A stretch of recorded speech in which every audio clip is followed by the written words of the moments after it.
Hi friends, എല്ലാവർക്കും പുതിയൊരു വീഡിയോയിലേക്ക് സ്വാഗതം.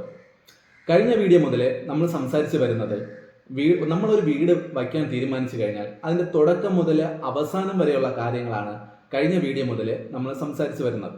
അതിൽ കഴിഞ്ഞ വീഡിയോയിൽ നമ്മൾ വീട് വയ്ക്കാൻ തീരുമാനിച്ചു കഴിഞ്ഞാൽ ആദ്യം ചെയ്യേണ്ട പ്രധാനപ്പെട്ട 5 കാര്യങ്ങളെക്കുറിച്ചാണ് സംസാരിച്ചത്.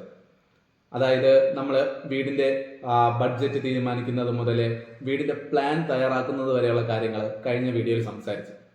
അപ്പോൾ ഇന്നത്തെ ഈ വീഡിയോയിൽ നമ്മൾ പ്രധാനമായിട്ട് സംസാരിക്കാൻ പോകുന്നത് നമ്മുടെ വീടിൻ്റെ പ്ലാൻ റെഡിയായി കഴിഞ്ഞാൽ അടുത്ത് ചെയ്യേണ്ടത് എന്താണ്, പെർമിറ്റ് എവിടെ നിന്നാണ് എടുക്കേണ്ടത്, എത്ര രൂപ പെർമിറ്റ് എടുക്കുന്നതിന്, വീടിൻ്റെ പെർമിറ്റ് എടുക്കുന്നതിന് എത്ര രൂപ ചിലവാകും എന്നതിനെ കുറിച്ചാണ് ഇന്നത്തെ ഈ വീഡിയോയിൽ നമ്മൾ പ്രധാനമായിട്ടും സംസാരിക്കാൻ പോകുന്നത്. ആദ്യം നമുക്ക് എന്താണ് ബിൽഡിംഗ് പെർമിറ്റ് എന്ന് നോക്കാം. നമ്മൾ ഒരു പുതിയ വീട് വയ്ക്കുകയാണെങ്കിലോ അല്ലെങ്കിൽ നിലവിലെ വീട് വിപുലീകരിക്കുകയോ ചെയ്യുകയാണെങ്കിൽ നമ്മുടെ സൈറ്റ് വരുന്ന തദ്ദേശ സ്വയംഭരണ സ്ഥാപനത്തിൽ നിന്ന് ലഭിക്കുന്ന ഔദ്യോഗികമായ അനുമതിയാണ് പെർമിറ്റ് എന്ന് പറയുന്നത്. സാധാരണയായിട്ട് നമ്മുടെ വീടിൻ്റെ പ്ലാൻ വരച്ച എഞ്ചിനീയർ ആയിരിക്കും നമുക്ക് പെർമിറ്റ് എടുത്തു നൽകുന്നത്. ഈ പെർമിറ്റിന് വേണ്ടിയുള്ള പ്ലാൻ വരയ്ക്കുന്നതിന് ഏകദേശം സ്ക്വയർ ഫീറ്റിന് 10 രൂപ മുതൽ 20 രൂപ വരെ വാങ്ങുന്ന എഞ്ചിനീയർമാരുണ്ട്. അത് ഓരോ എഞ്ചിനീയർമാരെയും ഡിപ്പെൻഡ് ചെയ്തിരിക്കും ആ എമൗണ്ട്. എന്നാൽ നമ്മൾ തദ്ദേശ സ്വയംഭരണ സ്ഥാപനത്തിൽ എത്ര രൂപ ചെലവ് വരും എന്നതിനെ കുറിച്ചാണ് നമ്മൾ അടുത്ത് നോക്കാൻ പോകുന്നത്. ആദ്യം നമുക്ക് ബിൽഡിംഗ് പെർമിറ്റ് എടുക്കാൻ എന്തൊക്കെ ഡോക്യുമെന്റ്സ് വേണമെന്ന് നോക്കാം. അതിൽ ആദ്യം വേണ്ടത് പ്രമാണം, കരംതീർത്ത രസീത്, കൈവശാവകാശ സർട്ടിഫിക്കറ്റ്, BTR, പിന്നെ ആരുടെ പേരിലാണോ വസ്തു ഇരിക്കുന്നത് അവരുടെ ആധാർ ലിങ്ക് ചെയ്ത ഫോൺ നമ്പർ. ഇത്രയും കാര്യങ്ങളാണ് നമുക്ക് ബിൽഡിംഗ് പെർമിറ്റ് എടുക്കാൻ ആവശ്യമായത്. ഞാൻ ഈ പറഞ്ഞ ഡോക്യുമെന്റ്സ് എല്ലാം റെഡിയായതിനു ശേഷം അതോടൊപ്പം ബിൽഡിംഗ് പെർമിറ്റിനുള്ള പ്ലാനും റെഡിയായതിനു ശേഷം K-സ്മാർട്ട് വഴിയാണ് നമുക്ക് പെർമിറ്റ് ലഭിക്കുന്നത്, അല്ലെങ്കിൽ പെർമിറ്റിന് വേണ്ടി അപ്ലൈ ചെയ്യുന്നത്. ഈ അപ്ലൈ ചെയ്യുന്ന സമയത്ത് ഒരു ആപ്ലിക്കേഷൻ ഫീസ് നമ്മൾ അടയ്ക്കേണ്ടതായിട്ട് വരും. അതിൽ 100 m² വരെയുള്ള ബിൽഡിങ്ങുകൾക്ക് പഞ്ചായത്തിലും മുനിസിപ്പാലിറ്റിയിലും കോർപ്പറേഷനിലും 150 രൂപയാണ് ആപ്ലിക്കേഷൻ ഫീസായിട്ട് അടയ്ക്കേണ്ടി വരുന്നത്. അതുപോലെ 101 m² മുതൽ 300 m² വരെയുള്ള ബിൽഡിങ്ങുകൾക്ക് പഞ്ചായത്തിലും മുനിസിപ്പാലിറ്റിയിലും കോർപ്പറേഷനിലും ആപ്ലിക്കേഷൻ ഫീസായിട്ട് 500 രൂപയാണ് അടയ്ക്കേണ്ടത്. ഇനി 300 m² മുകളിലോട്ടുള്ള ബിൽഡിങ്ങുകൾക്ക് പഞ്ചായത്തിലെ 2000 രൂപയും മുനിസിപ്പാലിറ്റിയിലെ 3000 രൂപയും കോർപ്പറേഷനിലെ 4000 രൂപയുമാണ് ആപ്ലിക്കേഷൻ ഫീസായിട്ട് അടയ്ക്കേണ്ടത്. ഈ പറഞ്ഞ ഫീസ് അടച്ചുകൊണ്ടാണ് നമ്മുടെ പെർമിറ്റിന് വേണ്ടിയുള്ള ആപ്ലിക്കേഷൻ സബ്മിറ്റ് ചെയ്യുന്നത്. അതിനുശേഷം നമ്മൾ പെർമിറ്റ് ഫീസ് അടയ്ക്കേണ്ടതായിട്ട് വരും. പെർമിറ്റ് ഫീസ് എന്ന് പറയുന്നത് നമ്മൾ വയ്ക്കാൻ പോകുന്ന വീടിൻ്റെ ഏരിയ അനുസരിച്ചാണ് അതിൻ്റെ ഫീസ് വരുന്നത്. 80 m² താഴെയുള്ള ബിൽഡിങ്ങുകൾക്ക് പഞ്ചായത്തിനും മുനിസിപ്പാലിറ്റിയിലും കോർപ്പറേഷനിലും പെർമിറ്റ് ഫീസ് ഇല്ല. ഇനി 80 മുതൽ 150 m² വരെ വരുന്ന ബിൽഡിങ്ങുകൾക്ക്, അതായത് ഏകദേശം 871 സ്ക്വയർ ഫീറ്റ് മുതൽ 1614 സ്ക്വയർ ഫീറ്റ് വരെ വരുന്ന ബിൽഡിങ്ങുകൾക്ക് പഞ്ചായത്തിലെ 1 m² 25 രൂപയും മുനിസിപ്പാലിറ്റിയിലെ 1 m² 35 രൂപയും കോർപ്പറേഷനിലെ 1 m² 40 രൂപയുമാണ് വരുന്നത്.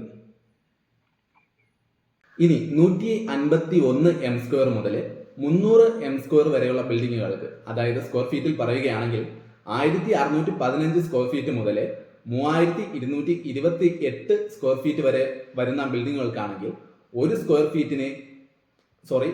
m² പഞ്ചായത്തിൽ 50 രൂപയും മുനിസിപ്പാലിറ്റിയിൽ 60 രൂപയും കോർപ്പറേഷനിലെ 70 രൂപയുമാണ് പെർമിറ്റ് ഫീസായിട്ട് അടയ്ക്കേണ്ടി വരുന്നത്.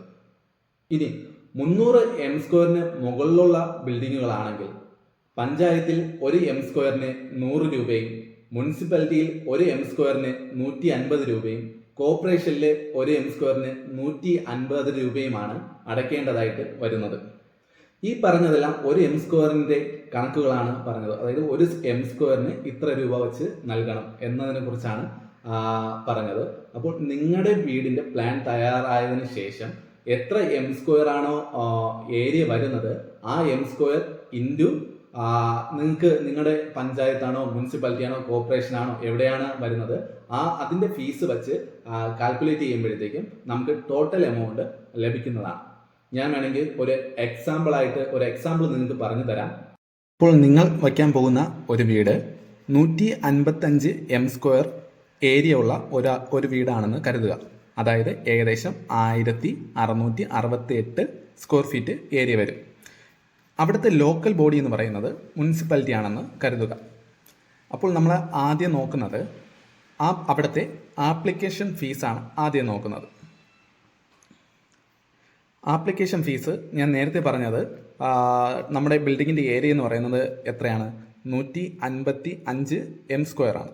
അപ്പോൾ മുനിസിപ്പാലിറ്റിയാണ് അവിടുത്തെ ലോക്കൽ ബോഡി എന്ന് പറയുന്നത്. അപ്പോൾ ഈ ലോക്കൽ ബോഡിയിൽ 155 m² എന്ന് പറയുന്നത് ഏകദേശം ഈ സ്ലാബിലാണ് വരുന്നത്.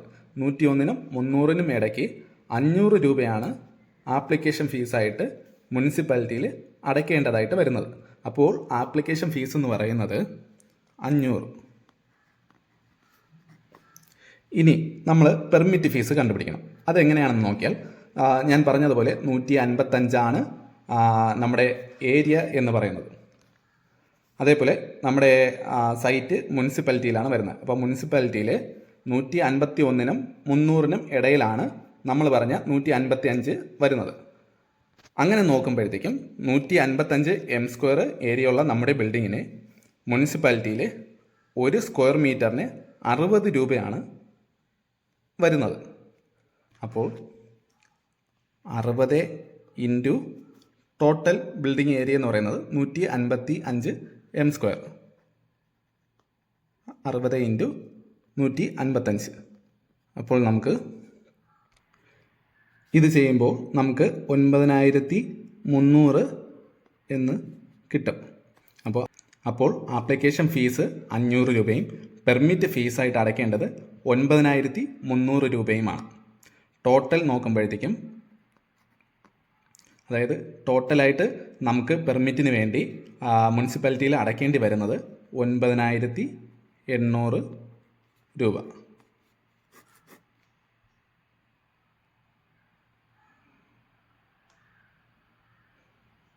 അപ്പോൾ ഇന്നത്തെ ഈ വീഡിയോയിൽ നിന്ന് ബിൽഡിംഗ് പെർമിറ്റ് എന്താണെന്ന് നിങ്ങൾക്ക് മനസ്സിലായെന്ന് വിചാരിക്കുന്നു.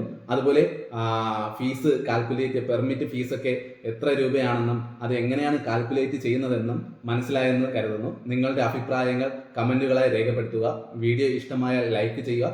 തുടർന്നും ഇതുപോലുള്ള വീഡിയോകൾ ലഭിക്കുന്നതിനായിട്ട് ചാനൽ സബ്സ്ക്രൈബ് ചെയ്യുക. അടുത്ത എപ്പിസോഡിൽ നമ്മൾ സംസാരിക്കാൻ പോകുന്നത് വീടിൻ്റെ ഫൗണ്ടേഷനെ കുറിച്ചുള്ള കാര്യങ്ങളാണ്. എങ്ങനെയാണ് സെറ്റ് ഔട്ട് ചെയ്യുന്നത്, അതിന് എത്ര രൂപ ചിലവ് വരും എന്നുള്ള കാര്യങ്ങളാണ് അടുത്ത എപ്പിസോഡിൽ നമ്മൾ സംസാരിക്കാൻ പോകുന്നത്. അപ്പോൾ അടുത്ത വീഡിയോയുമായി വരുന്നത് വരെ ബൈ ബൈ.